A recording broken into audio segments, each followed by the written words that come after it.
সত্যি কথা বলতে আপনাদের কি এমনটা মনে হয় না যে ধামাল 1 আসার পর ধামাল 4 আসার কি আদৌ দরকার ছিল?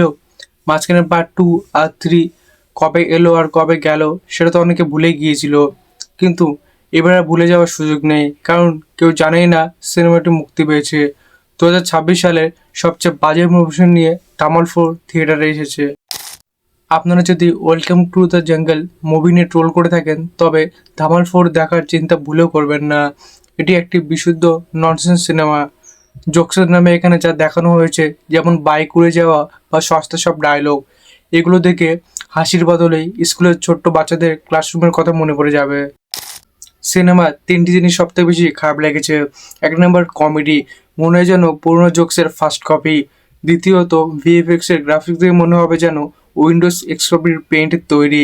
3 নম্বর মিউজিক, বিখ্যাত মানি হেস্টের বেল্লা চাও গানটিকেও ওরা ছাড়েনি, তারও একটা যাচ্ছে তাই হিন্দি ভার্সন বানিয়ে দিয়েছে। সব অভিনেতাকে সমান স্ক্রিন টাইম দেওয়া হয়েছে, কিন্তু সব ক্যারেক্টারই অপচয় করা হয়েছে।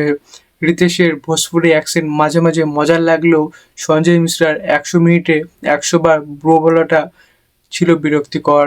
হ্যাঁ, ট্রেলারের সেই পাথর চেক করার সিনটি ছাড়া পুরো সিনেমার নতুন বা হাসির কিছুই নেই।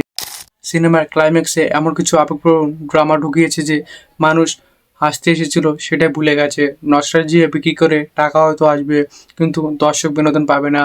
আমি 5-এর মধ্যে এই সিনেমাটাকে দেবো মাত্র 1.5 স্টার। অজয় দেবগন স্যার, দয়া করে আর সিকুয়েল আনবেন না। দৃশ্যম 3 ঠিক আছে। আপনারা কি ধামাল 4 দেখেছেন? আপনাদের কি মতামত কমেন্টে আমাদের জানান। ভিডিওটা ভালো লাগলে লাইক ও শেয়ার করতে বলবেন না। দেখা হবে পরের ভিডিওতে। ধন্যবাদ।